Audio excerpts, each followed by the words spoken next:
Popeyes is the reason this series exists, so we're not gonna be gentle.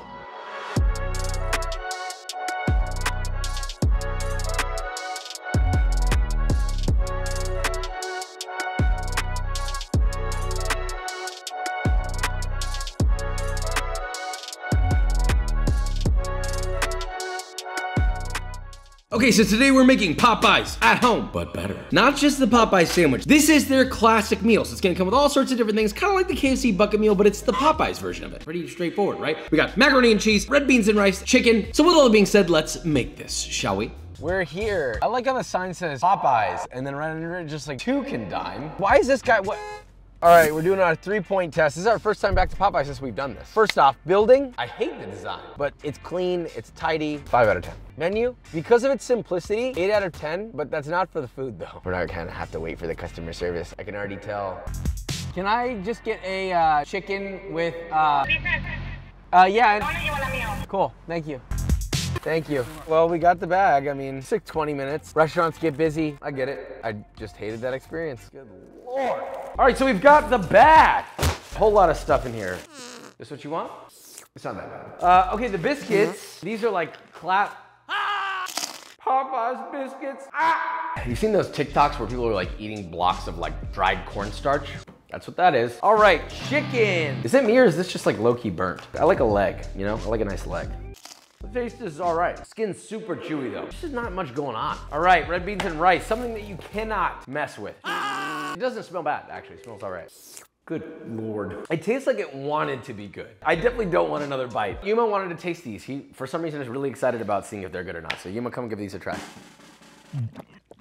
All in all, this is not a justifiable expense. We can do much better, so let's do that. We're gonna start with red beans and rice. Oh, Josh, that's not very fun. Listen, this might be one of the best spoonfuls of sweet southern goodness that you ever put in your mouth. Plus, it takes a while, so we gotta start here. So, in a large pot, and I mean big, add in 3 tablespoons or 52 grams of bacon fat or lard, set over medium heat, and once that's melted in ooh. Add in 1 yellow onion, diced, 1 green bell pepper, diced, 4 cloves of garlic, rough chopped, a little bit of salt and pepper to taste, stir and saute, and once that begins to soften, add in 1.5 tablespoons or 14 grams of your Creole seasoning of choice, 1 tablespoon or 4 grams of smoked paprika, 2 teaspoons or 4 grams of cayenne, saute that just until it starts to get a little fragrant. Then add 8 cups or about 2 liters of filtered water. Follow that with 1 pound or 450 grams of red beans, followed by 2 smoked ham hocks, a bouquet garni consisting of 4 sprigs of fresh thyme and 3 sprigs of fresh sage. You tie that together with a little bit of kitchen twine, make a nice little bow, and look at that. So anyway, pop that in, followed by 2 bay leaves, bring that up to a boil, and simmer that for 3 hours. Once that's done simmering, add in 2 ribs of celery, rough chopped, and 1 pound or 450 grams of andouille sausage cut into bite-sized pieces. Bring that up to a simmer and cook for 45 to 60 more minutes. Your beans should be cooked all the way through. It should be salty, smoky, beautiful, and ready to be used. Next, we have biscuits. So first, in a food processor, add 2.5 cups or 375 grams of all-purpose flour, 1 teaspoon or 5 grams of fine sea salt, 3.5 tablespoons or 42 grams of granulated sugar, half a teaspoon or 3 grams of cream of tartar, 4 teaspoons or 22 grams of baking powder, lid on, and pulse a few times, 1.25 cup or 280 grams of unsalted cold butter. It has to be cold if you want good biscuits. That's what's gonna get you the flakes. And I'm not talking about your friend that never shows up. I'm talking about layers.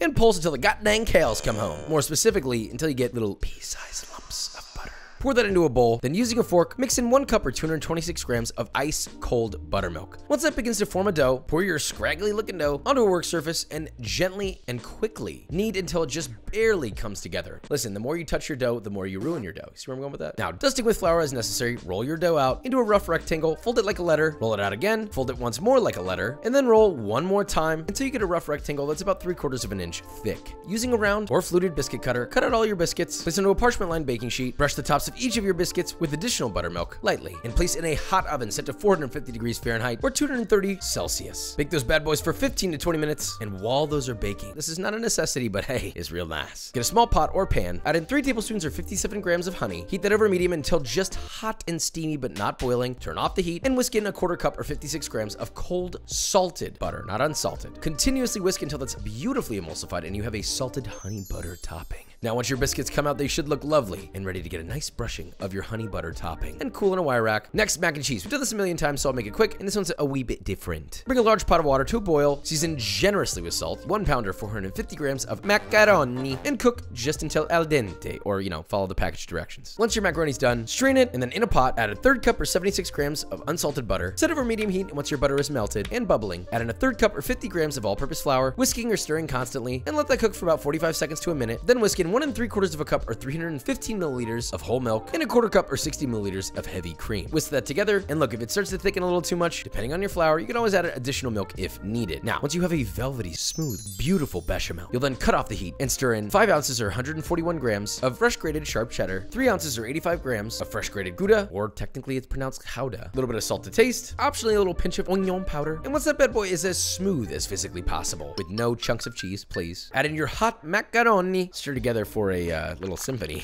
And finally, once it's all done, stir in 2 cloves of garlic, very finely chopped. Now keep that bad boy hot in order to serve. All right, the moment of truth. Sure, we got our biscuits, our mac and cheese, red beans and rice, but don't you think that I forgot about the chicken. First, the chicken dip, which you can use as a marinade, but honestly, you actually don't need to marinate it at all. First, you need a large bowl. Add in 2 cups or 475 milliliters of buttermilk, a 1/4 cup or 60 milliliters of dill pickle juice, 2½ teaspoons or 14 grams of kosher salt, 1 teaspoon or 5 grams of MSG, 2 teaspoons or 2 grams of paprika, 1 tablespoon or 9 grams of garlic powder, half a teaspoon or half a gram of onion powder, 1 teaspoon or 4 grams of your Creole seasoning of choice, a little splash of hot sauce. Whisk together. Now add in 2 chicken thighs, 2 drumsticks, and 2 wings. Oh wait, that's not 8. And 2 of whatever the hell else you want. You want more drumsticks? Cool, there you go. Look, the main thing is you want 8 pieces. Please just pick dark meat, okay? There's not much point to the breast here. Now once all of your chicken is saturated with your dip, get a separate large bowl and add in 3 cups or 450 grams of all-purpose flour, 1½ teaspoons or 7 grams of MSG, half a teaspoon or half a gram of onion powder, 2½ teaspoons or 6 grams of garlic powder, half a teaspoon or half a gram of ground white pepper, 1 teaspoon or 4 grams of that same Creole seasoning you used earlier, and 1 tablespoon or 7 grams of kosher salt. Whisk together until thoroughly combined. You've seen chicken breaded before. You take the chicken from the wet, you add it to the dry, and you aggressively press the dry into it. Make sure that brother adheres, covering every little crevice. Take it out, shake off the excess flour, and guess what? Heat the oil to about 350 Fahrenheit, add in half of your breaded chicken, and you're obviously gonna fry this into 2 separate batches. Now what will happen is that oil should drop to around 300 to 325 degrees Fahrenheit. Listen carefully, this is an important element to frying great fried chicken. Hold the temperature around that 325 zone. Don't let it go back up to 350, it's gonna get too dark. The goal is to get the chicken to cook all the way through to the bone, while maintaining crispiness and without going too dark. Now once an internal temperature of 165 is reached and you have a crispy exterior, you pull it out, let it drain, and cool slightly. I think it's chicken time. Now let's see how we did. Let's do this. You need to hear this.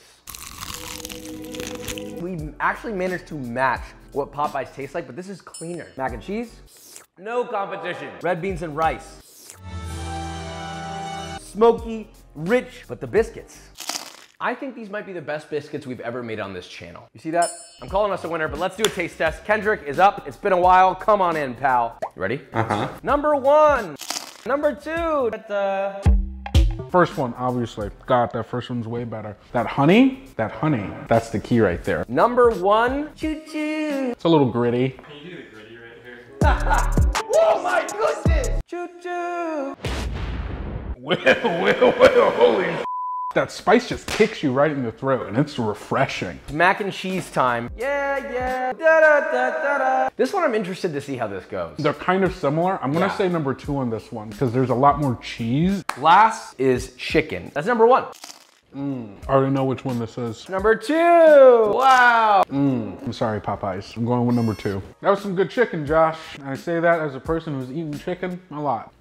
Take that however you want. You can find a little bit more of that salty, savory flavor, and the crunch. The crunch is what took it over. How can you have fried chicken without crunch? That's not what you want. But you know what you do want? B-roll.